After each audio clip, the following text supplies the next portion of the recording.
From NBC News in Washington, this is Meet the Press with David Gregory. This Sunday, the president on the world stage at a time of growing danger. The U.S. says Iran has a secret underground nuclear facility capable of weapons production.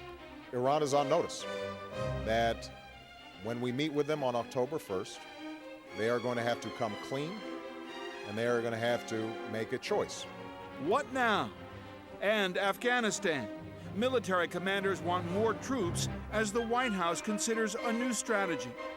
With us, former President Bill Clinton on this president's hard choices. I think what the president is saying without saying it, because he hasn't said yes or no yet, is that an American surge in Afghanistan may be a necessary condition for success. And the growing GOP opposition. Their agenda seems to be wanting him to fail. Plus a special debate on the way forward with Iran and Afghanistan with Democratic Senator from Virginia, Vietnam veteran Jim Webb, and Republican from Arizona, Jon Kyl. Then the White House intervenes in a high-profile race for governor in New York, urging fellow Democrat Governor David Paterson not to seek re-election. What will he do? And what does this race say about the political mood of the country? Speaking out live this morning in an exclusive interview, Governor David Paterson.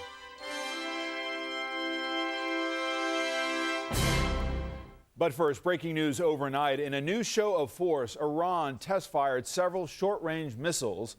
The head of the Revolutionary Guard Air Force telling reporters that a multiple missile launcher was tested for the first time and that Iran would test medium and long-range missiles during further drills in the next few days.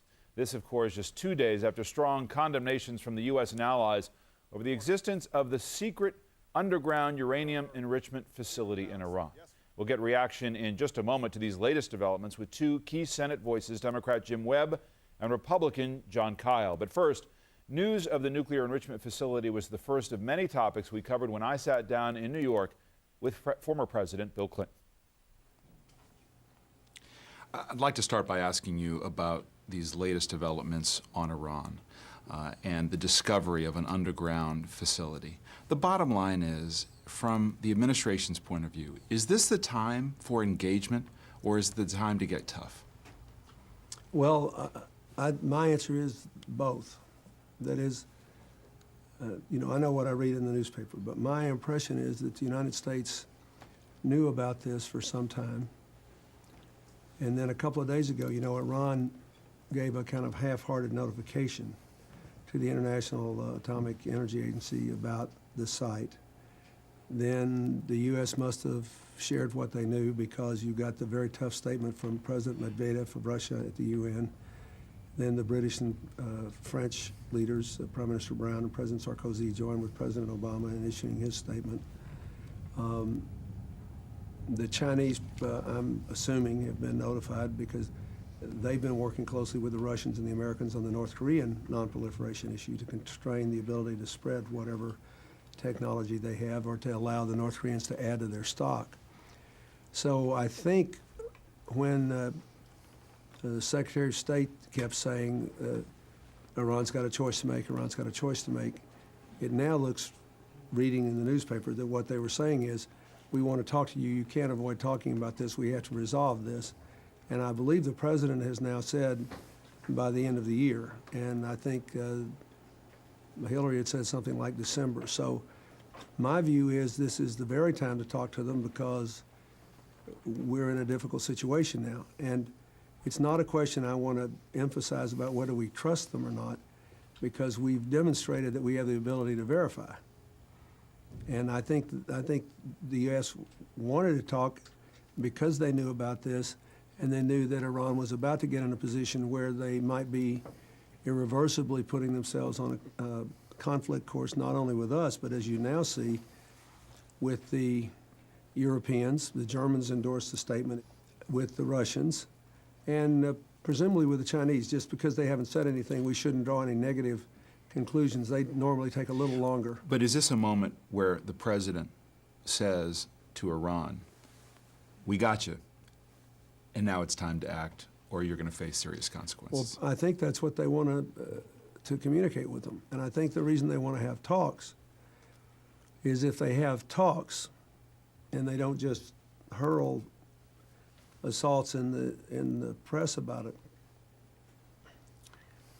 they can more explicitly lay out things they may not be prepared to say in public yet about what the options are if Iran continues down this path. And they can also talk about where we might go together if they reverse course. So I always think it's a good idea, if possible, to look somebody in the eye and have a chance to have a conversation before there's a total breach. But I think this is actually healthy that this is broken. The Iranians must have known that the Americans knew. Somehow they must have found out that, or they wouldn't have voluntarily notified the IAEA about this. From Iran to Afghanistan, and the bottom line question there, will committing tens of thousands of additional U.S. troops to the war in Afghanistan make America safer? The answer to that is maybe. That's why the president hasn't answered yet. That is, I think what General McChrystal has said is that we have to have an Afghan version of the Iraqi surge in Anbar that worked well there. I think what the president is saying without saying it, because he hasn't said yes or no yet, is that an American surge in Afghanistan may be a necessary condition for success to make America safer. That is, to constrain the al-Qaeda, to keep the heat up on them, to keep the Taliban from taking over ever more of Afghanistan and giving the al-Qaeda more freedom to roam and more options to plan out-of-area terrorist attacks against us, the Europeans, or anybody else. But it won't be enough. And my guess is that what the president wants to do is to see how this Afghan election is resolved. And if President Karzai is adjudged the victor without having to run in a runoff election with Mr. Abdullah, whether he will then turn around and include Mr. Abdullah in the government, and maybe even one or two of the other candidates for president. There at least one other person that's supremely qualified on the merits to be a part of a modern, functioning government. So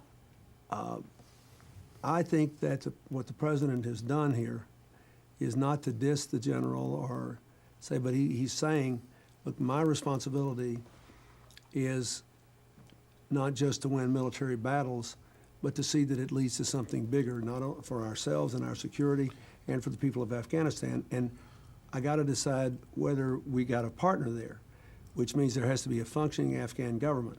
He and the Secretary of State have said on more than one occasion, and Mr. Holbrooke has, that we have to have a development strategy there and a political strategy that works at the grassroots level. In Iraq, when that surge worked, you had Iraqis who were sick and tired of the al-Qaeda in Iraq, who were willing to hitch up with us and risk their own lives.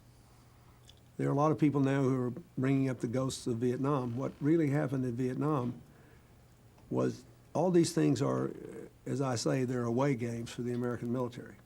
We're not on our home turf, which means to succeed there has to be a partner. And the definition of partnership is someone willing to risk their lives in their home area to prevail because they think it's necessary to build a decent life and a better life for their people.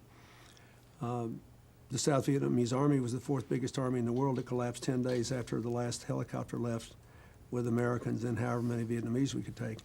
And I just don't, we're not there yet. We may get there, and that's what the president's trying to determine, and we should give him some time to make the decision. What specific threat does al-Qaeda pose to the United States?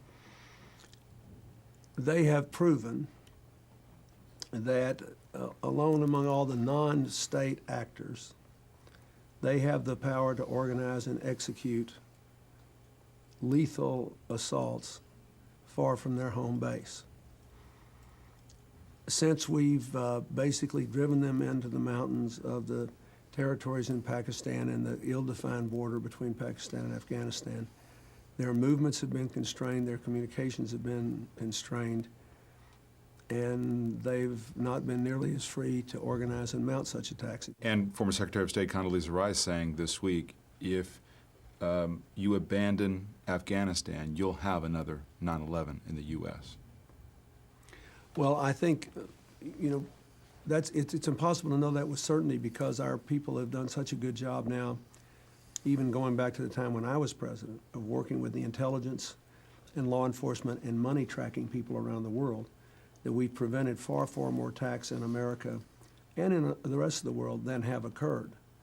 But I would agree with her to the extent that if they have freedom of movement in Afghanistan, it will increase by some significant factor the likelihood that they will attack successfully, if not in the United States, somewhere else against people that we consider our allies and that we have to be concerned about. Let me talk about the Clinton Global Initiative, 5th annual, and what you've achieved here. The focus on girls and women, on their economic empowerment around the world, but also on the direct threats that they face. I had an opportunity to go to one of the sessions this week, one of the dinners, and from a UN report, this is a startling fact. At least 1 out of every 3 women around the world has been beaten, coerced into sex, or otherwise abused in her lifetime, with her abuser usually someone known to her.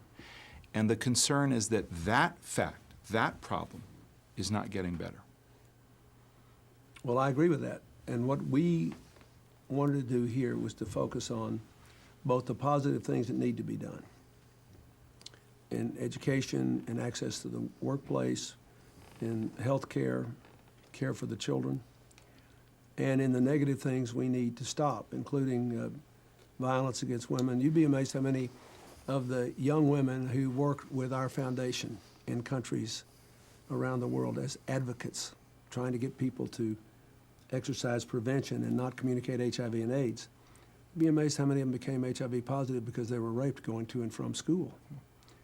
So we have to talk about that. And then there's this whole problem of trafficking, which has gotten worse in the economic downturn, which disproportionately affects young women, but also affects some young men who are sold into bondage, into basically servitude for indebted work that they can often never escape from. This initiative is premised on your own frustration as president, with a lot of talking and not a lot of action. Yes. What is it that you've been able to measure in terms of the progress from CGI? Well, we know that in areas of health, education, a better environment through fighting climate change and improving access to clean water, and increasing people's livelihoods, primarily through microcredit and modest investments in agriculture and other things, that 200 million people in 150 countries have had an improvement in their quality of life. 48 million people with access to better health care, 33 million people with access to various kinds of educational advances, millions and millions of people as entrepreneurs getting microcredit loans. We can measure all that. But we also know that in doing this, we've helped to strengthen what's called the civil society movement around the world. That is, we help to partner with governments, philanthropists, big foundations like the Gates Foundation, and small non-governmental groups all across the world to create more citizen power.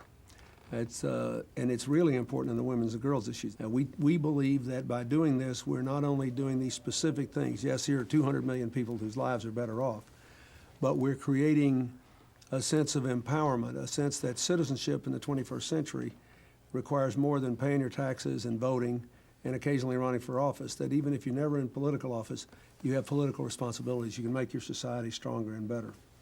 Let's talk about some of the big challenges back home for President Obama and on health care.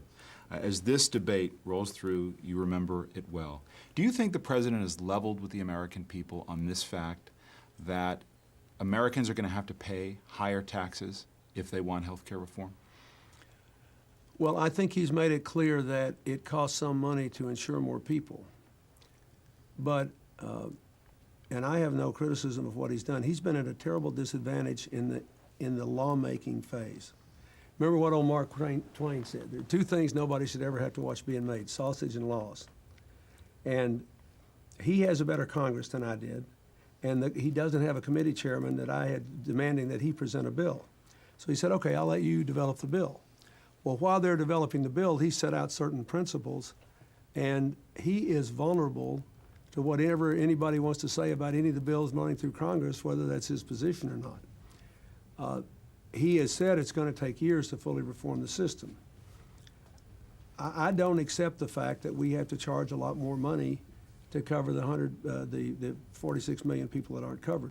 What he's saying is, if we have the right preventive and primary care, if we start charging for comprehensive care in the chronic cases, 10% of the cases take up 2/3 of the medical expenses, and if we do more on problems like childhood obesity, that we can, to use the parlance that's popular in Washington, bend the cost curve and eventually reconcile this so our costs will be closer to our competitors and so we can cover everybody. Now, let me just say, I've had several big business leaders, to me, privately express extreme support for passing any kind of bill that starts this progress because they say this is killing America economically.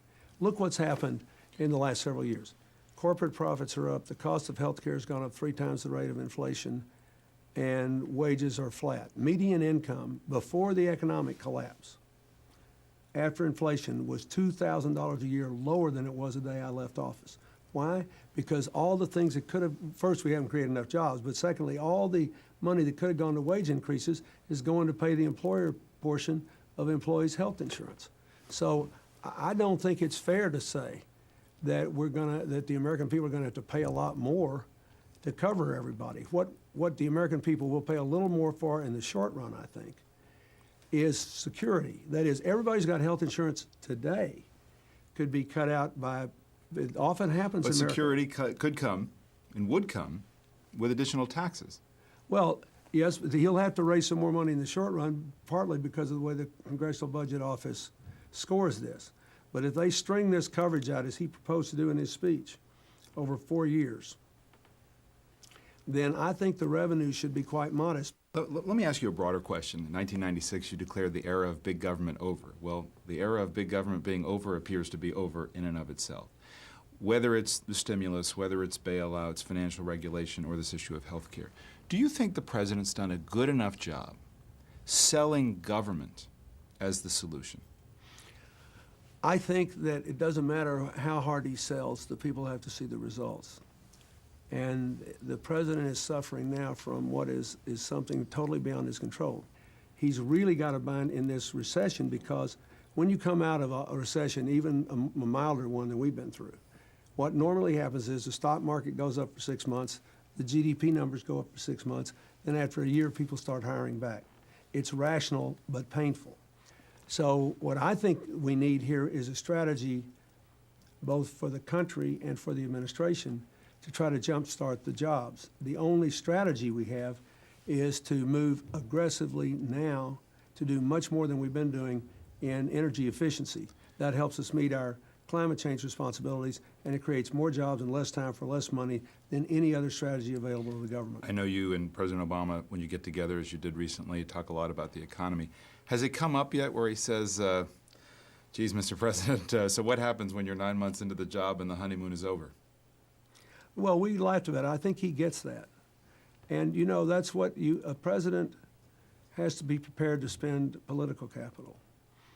And you get hired to win for the country, not to be popular today. I always tell everybody, any poll is a picture of an unfinished horse race, except the election day polls. And so I wouldn't worry that too much about it. I think there's still a lot of goodwill for him. The American people know he is highly intelligent. They know he's working his heart out. They know he's put together a good team. They know he's thinking about the right things.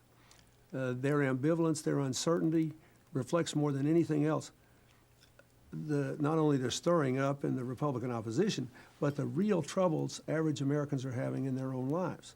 And keep in mind, health care is complicated, it can be misrepresented, it's personal, it can spark fear, it's expensive, and the people that got the money want to keep it. So the change is hard, but I think we're going to get a health care bill, and I think he can then swing into the energy, and I think he'll get an energy bill. I think he's going to succeed. Your wife famously talked about the vast right-wing conspiracy targeting you. As you look at this opposition on the right to President Obama, is it still there? Oh, you bet. Sure it is. It's not as strong as it was because America's changed demographically. but it's as virulent as it was. I mean, they're saying things about him. You know, it's like when they accused me of murder and all that stuff they did.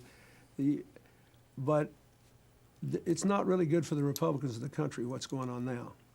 I mean, they may be hurting President Obama. They can take his numbers down. They can run his opposition up. But fundamentally, he and his team have a positive agenda for America. Their agenda seems to be wanting him to fail. And that's not a prescription for a good America. We actually need a credible debate about what's the right balance between continuing to expand the economy through stimulus and beginning to move back to fiscal balance. We need a credible debate about what's the best way to get to universal coverage. Now, the one Republican who's come up with a good idea is Senator Snowe. She deserves a lot of credit for saying, when we did this Medicare prescription drug bill, instead of giving the government the power to negotiate for lower prices, we gave the drug companies a chance to offer them, but we held the power in reserve, and if there was any state in America where there was no competition, you could do it. So let's do that for health care. That's a good idea. That's the kind of debate the country needs, and I hope that the Republicans will come forward with it. But do you worry about a repeat of '94 politically? There's no way they can make it that bad for several reasons. Number one, the country is more diverse and more interested in positive action. Number two, they've seen this movie before because they had 8 years under President Bush when the Republicans finally had the whole government, and they know the results were bad. And number three, the Democrats haven't taken on the gun lobby like I did, and they took 15 of our members out. So I don't think it'll be, whatever happens, it'll be manageable for the president. Before you go, Mr. President, you left the presidency, but you've hardly had a low profile with the Clinton Global Initiative and other things. Do you think about a return to either public office or another form of public life? No. That's Hillary's job now. We've totally switched roles. She spent most of her life in the non-governmental sector, and that's what I do now. I love what I do now. And while I can't touch as many lives and as many things as I did as president, the things I do focus on, we can have a huge impact. And I'm trying to convince people that all of us need to be doing the kind of thing I'm doing now. I think 21st century citizenship is going to be exciting, and I like being a part of it. Will she run for president again then? That's up to her. You know, we're not getting any younger, but I'm proud of what she's doing now. I think she's doing a good job, and I'm honored that, I think it's pretty thrilling that she and the president have established the relationship they have, and it's a good argument for reconciliation and remembering the big things for all the rest of us. Mr. President, thank you. Thank you. Joining us now to discuss the way forward on both Iran and Afghanistan, a key Democratic member of the Senate Foreign Relations and Armed Services Committees, Jim Webb of Virginia, and the Republican whip of the Senate, John Kyle of Arizona. Welcome to both of you. Thank you. Senator, finally here, longtime viewers of this program are very familiar with the man affectionately known as Big Russ. Tim Russert's father died Thursday at the age of 85. Tim always used to tell me that his first call after a program would often be to his dad to get reaction to that day's guest. He called him the ultimate focus group. And he even made a cameo appearance on this program back in 1994, rooting for his Buffalo Bills. I'll make you a deal. You cheer for the Buffalo Bills and they win. I will not mention them on Meet the Press for 1 year. I promise. And most important, you'll make this guy, my dad, the happiest guy in the world. There he was, Big Russ. The entire Russert family is in our thoughts and prayers. That's all for today. If it's Sunday, it's Meet the Press.